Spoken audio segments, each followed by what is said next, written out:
saw No, yourself... I argued for 30 years for this to happen. Right. And finally, I wore him down. Harrison Ford, the Hollywood icon behind Han Solo and Indiana Jones, has always been known for his calm, commanding energy on screen. But behind that cool image, there were moments when the legendary actor's patience ran thin. Moments that pushed him to the edge and made him vow never to forgive certain people in the industry. Over his long career, a few bold figures crossed that invisible line. One insulted him live on television, shaking the room with sheer nerve. Another dared to mock the Indiana Jones legacy, a symbol deeply tied to Ford's identity. And that was it. Harrison decided he'd never speak to that person again. So, who were the colleagues, friends, or rivals that got under his skin so badly? Among the most talked about was Brad Pitt, the man who once thought the world revolved around him. What was supposed to be a smooth Hollywood partnership turned into a quiet war behind the scenes. If Harrison Ford ever truly disliked anyone in the business, insiders say it might have been Pitt. Their tension exploded during the making of The Devil's Own, a 1990s thriller that promised to bring together two generations of movie legends. Harrison Ford, a veteran already ruling Hollywood for decades, and Brad Pitt, a young superstar with magnetic charm, were meant to create magic. But instead, it turned into chaos. Brad Pitt helped develop the story about a young Irishman escaping his troubled homeland and ending up under the same roof as an American cop of Irish descent. Pitt saw it as a passion project, something deep and morally complex. But when Ford joined, he wanted to shake things up. Behind the scenes, he told director Alan J. Pakula that Pitt's role felt too layered, while his own character was too flat. He wanted to bring more internal struggle to his part and more fire and emotion. Brad, on the other hand, saw it differently. He thought Ford was trying to hijack the story, shifting the spotlight toward himself. That creative tug-of-war marked the beginning of one of Hollywood's most intense behind-the-scenes feuds. What started as a film full of promise quickly turned into a battlefield of creative egos. The original script for The Devil's Own was meant to explore loyalty, morality, and conflict. But instead, it became a war zone between two stars who refused to back down. Brad Pitt, who had been attached to the project from the very beginning, saw his role as the heart of the story, dark, complex, and emotionally layered. But Harrison Ford had other ideas. He wanted his police officer character to carry more emotional weight. Not just a lawman, but a father torn between justice and compassion. During one explosive script reading, things got heated. Brad slammed his stack of papers on the table, his frustration clear. "If we keep changing it like this, my character will disappear," he snapped. Without even looking up, Ford replied calmly but sharply, "No, it'll just mature." The room fell silent, the kind of silence that crackles with tension. Filming took place across Ireland and New York, but the atmosphere behind the camera was ice cold. The movie's budget ballooned from $70 million to almost $100 million as rewrites and reshoots piled up. Every new draft was filled with red ink. Pages covered in crossed-out lines, scribbled notes, and endless arguments about who the real star was supposed to be. Ford, normally calm and composed, began to show the strain. He stood tall, but the weight of frustration was visible in his posture. Across from him, Pitt sat with one leg bouncing, gripping the script as if it were his baby, something he had nurtured from the start. The breaking point came when Brad Pitt gave a bold interview to Newsweek in 1997, calling The Devil's Own the most irresponsible movie I've ever seen. That hit Ford hard. When he heard about it, he turned to director Alan J. Pakula in disbelief. "Who does that kid think he is?" he reportedly said, clearly hurt. "I tried to make the film better, and now he's blaming me." Pakula tried to cool things down, reminding Ford that Brad was just defending his artistic vision.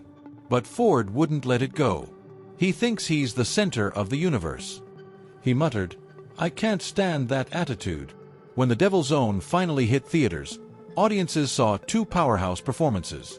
But behind those polite smiles during press interviews, the air was thick with tension. They stood side by side at premieres, but the distance between them was visible in their eyes. It was the kind of cold professionalism that said everything without a single word. After that, the two never worked together again. Years later, when Ford was asked about the experience, he admitted that working with Brad was complicated.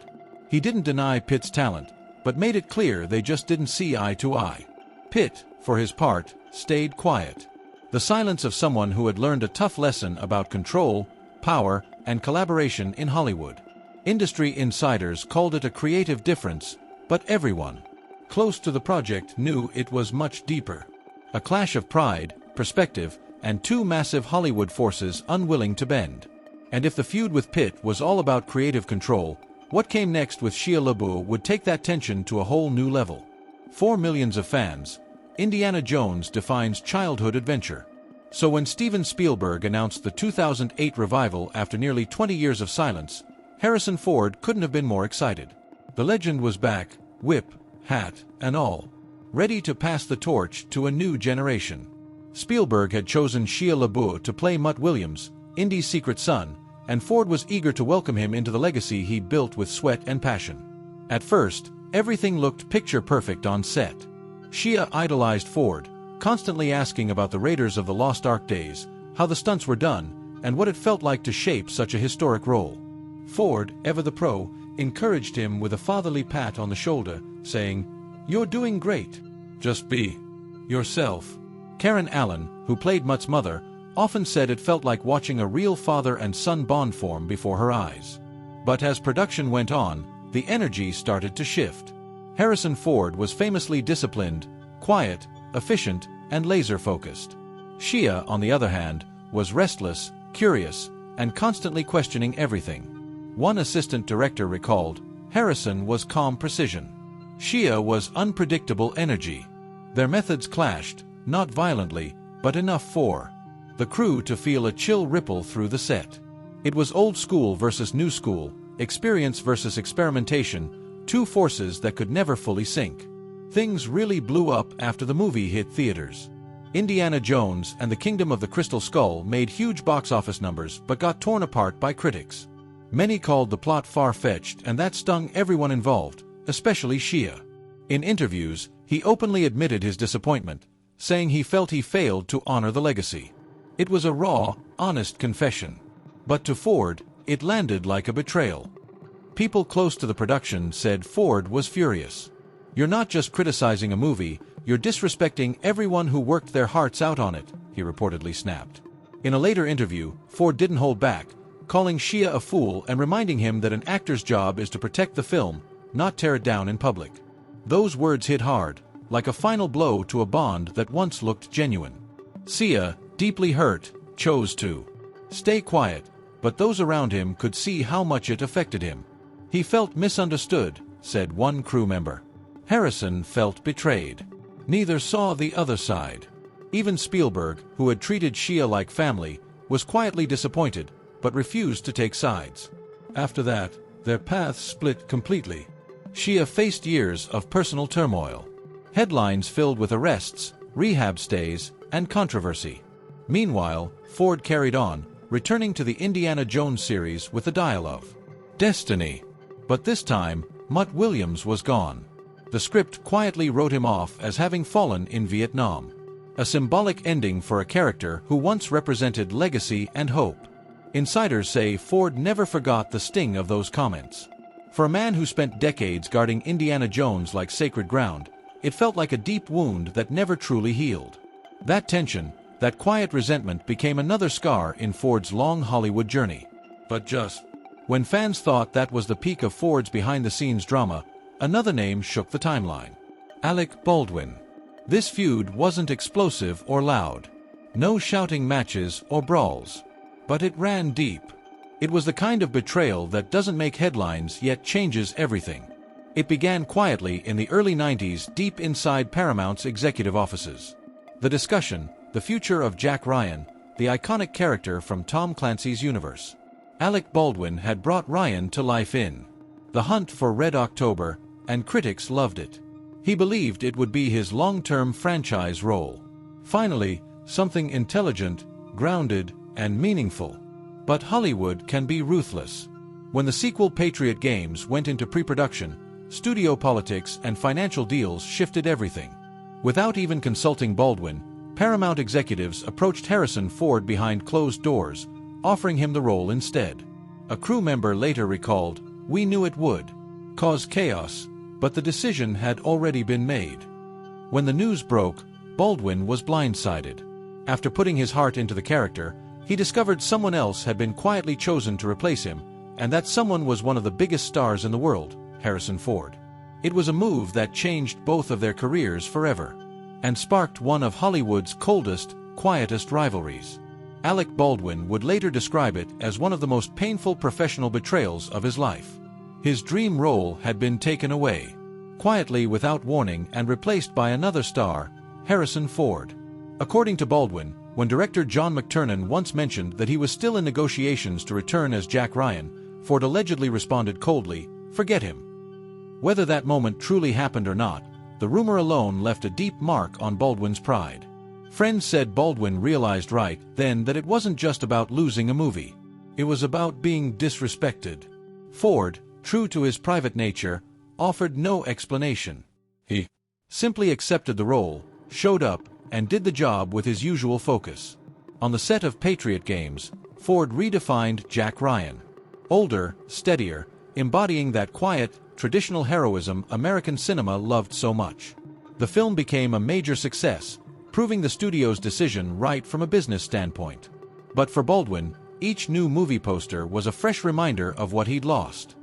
"They replaced me with a legend," Baldwin once told close friends bitterly, and expected me to stay silent. Years later, he broke that silence in his memoir, Not Holding Back. He openly criticized Ford's attitude, even his screen presence, using words that stung. A Hollywood columnist later wrote that the book wasn't really about Jack Ryan anymore. It was about Baldwin finally releasing years of bottled-up resentment. Ford, who refused to respond publicly, only fueled that fire by staying quiet. When excerpts from Baldwin's memoir reached him, one journalist claimed Ford read them, tossed the book on a table, and muttered in disbelief, "He's still crying." After all these years, from that moment, their relationship was done for good. What remained between them was a cold, permanent distance, the unspoken rivalry of two actors who'd never share the same stage again.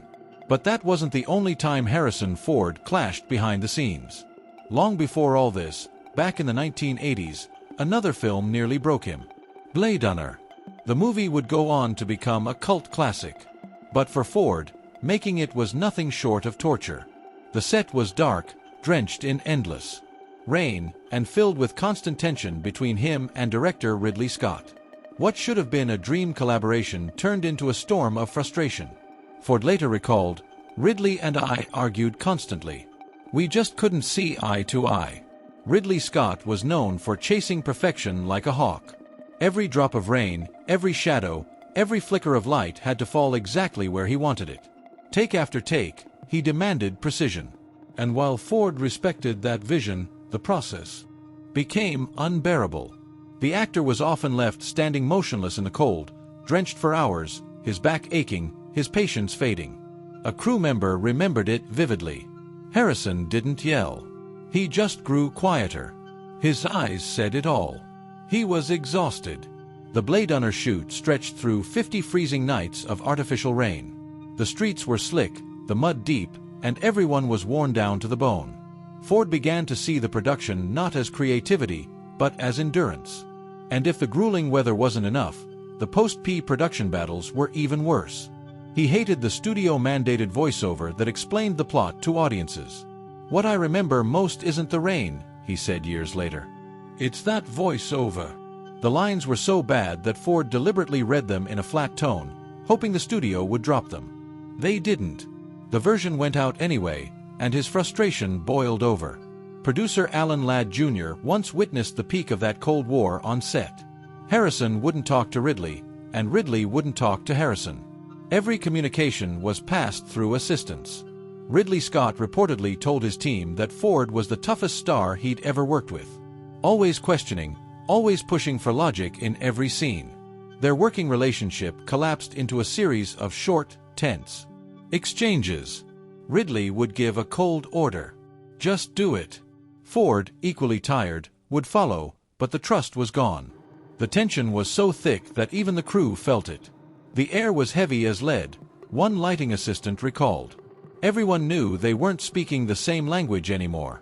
Still, despite all the chaos, Blade Runner became one of the most visually iconic films of all time. A masterpiece born out of conflict. Yet for Harrison Ford, the memories of that production stayed bitter for decades, a reminder of how even legends can bleed behind the silver screen. When Blade Runner finally wrapped, the reaction was not what anyone had hoped for. Critics were divided, audiences were confused, and Harrison Ford walked away, calling the entire experience a nightmare. Ridley Scott, on the other hand, defended his vision fiercely, insisting that every sleepless night and every argument had been worth it. Two men, two stories. One felt trapped, the other believed the struggle. Created art. Over the years, the movie became a cult masterpiece. But that didn't erase the tension between them. It wasn't until 2017, 35 years later, when Blade Runner 2049 reunited them that both finally acknowledged their differences without bitterness. The old wounds no longer hurt. But those who lived through that rainy chaos in 1982 never forgot what really happened. Blade Runner was born from two unshakable forces. A perfectionist director obsessed with detail and an actor who refused to be controlled. That clash of egos gave birth to one of Hollywood's most haunting films. But the storms on that set didn't end with Ridley Scott. Another name added to Harrison Ford's misery, Sha Young. The actress who played Rachel, his on-screen love interest, became someone Ford simply couldn't stand to work with. Every so-called romantic moment between them was in reality a battle of willpower. Behind the camera, there was no spark, only tension. What audiences saw as awkward chemistry was actually real discomfort. A crew member whispered years later, they didn't hate their characters. They just couldn't stand being around each other. Ford, already worn out from 50 straight nights of filming under freezing rain, wanted order, precision, and peace. Sean Young, however, had gone Allen on method acting. She lived as Rachel, spoke as Rachel, even moved through the world like she wasn't human. Ridley Scott later admitted that Sean never dropped the act. To Ford, that was unbearable. Can she stop acting for 1 minute? He grumbled between takes, rubbing his temples in frustration. The tension reached its breaking point during the infamous love scene, a sequence meant to show emotional connection, but fueled instead by silent hostility. The air on set was heavy, thick with unease. Ford stood rigid, jaw tight. Young avoided his eyes completely when Scott yelled, "Action!" The two performed with robotic precision, not out of emotion, but out of pure duty. Cinematographer Jordan Cronenway whispered after the take, "That's the most awkward chemistry I've ever seen." The crew quietly renamed it the hate scene. Ford later confided that working with Young was like walking through a psychological minefield. "Every line felt dangerous," he told a close friend. "I just wanted to finish and leave." Meanwhile, Sean grew increasingly isolated, clinging to her character as if it were armor against a set that had turned cold toward her. They coexisted within the same frame, but never truly connected. The love story fans saw on screen was an illusion. Behind it was exhaustion, mistrust, and emotional distance. Years later, a darker story surfaced. Sean Young claimed that Ridley Scott had pressured her to build a closer relationship with Ford off-camera. And when she refused, that tense scene became a subtle punishment. Whether that was entirely true remains uncertain. No one could ever confirm it. But it painted a troubling picture of the chaos that defined that production. Ford, caught in the middle, later admitted simply, "I had no choice." His job was to deliver a believable performance even when the atmosphere felt toxic. That wound, the forced closeness, the endless nights never truly healed. When Blade Runner 2049 arrived decades later, Ford returned as a weathered older Deckard, still carrying the ghosts of the original shoot. But Sha Young did not return. Her character Rachel appeared, only as a digital recreation, a cold, silent reflection of the past. They never reconciled, never shared a scene again. That chilling realism people feel when watching Blade Runner. It wasn't just the cinematography. I mean, it was real emotion frozen in time. The exhaustion, the mistrust, the emotional distance between two people forced to pretend to love one another. All of it seeped into the film's atmosphere. The endless rain, the loneliness, the silence. They weren't just part of the story, they were the story. And as if that storm wasn't enough, Hollywood wasn't done testing Ford's patience. Because the next clash involving young actor Josh Hartnett would once again push one of cinema's most disciplined legends right to the brink. And if Harrison Ford weren't known for his calm, steady patience, the 2003 filming of Hollywood Homicide might have turned into an outright explosion. Two stars, two generations, forced to share a cramped police car for endless hours under glaring lights and constant pressure. Harrison Ford and Josh Hartnett couldn't have been more different, and it showed. Hartnett once recalled, "We sat in that police car for hours without saying a word. Harrison barely spoke.